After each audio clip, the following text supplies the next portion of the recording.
I'm going to come to what's happening in South Africa lately. And this also comes my idea of saying that a free continent, a borderless continent would not work in Africa. Because we have South Africa, who's now, and sharp, we're going to say, no, it's the people, it's not the government, but the government is enabling the people. We have the people refusing to have foreign nationals because they're claiming that they are taking their jobs. They're claiming that they're taking their ladies. They're claiming that they are taking possession of what is theirs in their own country. You have the president of Ghana who sends out a plane to take his people out of the country. And after that, Ghana now want also the South Africans to leave their country.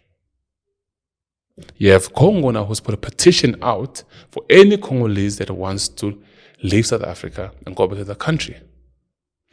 So she sign up a form and the president will send a plane and fetch them. South Africa is now exiling foreign nationals in the name of they are taking our jobs, they are taking possession of what is ours, they are doing better than us in their own countries, and so on and so forth, and they are still taking our ladies. On top of that, we now have Cyril Ramaphosa, who now wants to charge the foreign presidents for claiming their people. And now, you want to say we should have a borderless country. We as black people, borderless continent, we as black people already have issues amongst ourselves. We have black people already don't like each other. The success of a black man, of another black man, makes another black man envious and jealous of that particular person. We as black people are most likely to kill ourselves more than an outsider would. Me seeing my fellow black man doing better than me will make me envious of the person, just of the person. And in return, I might just do some harm to that person. We've seen it many times within our own country, within our own continent. A lot of our African leaders were betrayed by our own people. A lot of African leaders were sold by our own people. Even in workplaces today, we black people will step over each other to get to the top. I mean, just look at the xenophobic attacks that are happening right now. It's black on black crime. It's black on black hate. It's an Afrophobia right now. It's happening.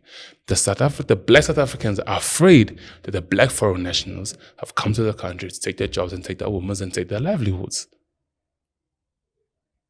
But we can cohabitate, coexist, and live with each other as black people if we genuinely loved one another. But we don't as black people. And that's the reality that we need to accept amongst ourselves. It's very hard to live in a borderless continent when my very own brother whom I live with can kill me. You have your much people beating foreign nationals. Even those that actually have papers. They are beating them, chasing them, closing down their shops, chasing them out of their own houses and putting them in the streets. This is your own brother, your own black brother. And South Africa has this concept of Ubuntu. Together we stand, one for all. You know?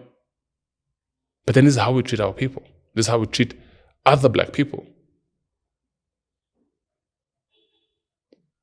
And it's worse because this, I don't want to call it hatred, but this sort of behavior is never towards the white man.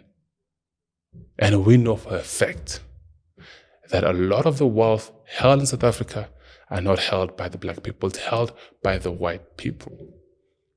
So if it's true that the black foreign nationals are actually taking the jobs of the South African nationals, then they should be wealthy. They should be better off.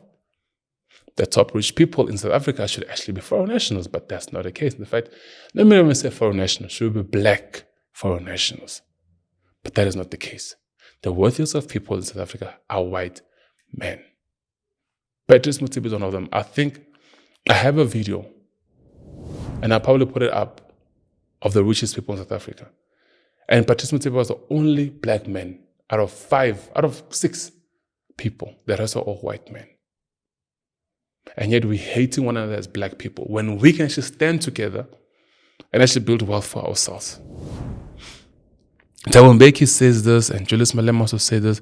During the time South Africa was going through struggles during the apartheid era, it's our foreign nationals, our black foreign nationals like Ghana, Nigeria, Congo, Zambia, Zimbabwe, that actually helped South Africa. We actually housed a lot of the South African people. I say we, because I'm not by birth not South African, legally I am. But then Ghana sent money, Nigeria sent money, sent help, protect some of the people, and house them, and they found refuge in there. And yes, also in return, South Africa did do the same for other countries when there was civil war in their countries. And they came in South Africa, housed them, and said, "Yeah, welcome. There's war in your country, you can take shelter here." But today, South Africa is now saying, no, there's no war in your country anymore. Go back. People have spent 20 years plus of their lives in South Africa. All they know is South Africa. There's a video I saw of a Malawian lady. She says that yes, she is Malawian, but she was born here.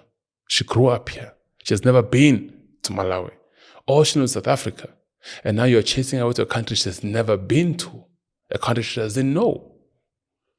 How does that work for her? How does she find herself? It's not going to work.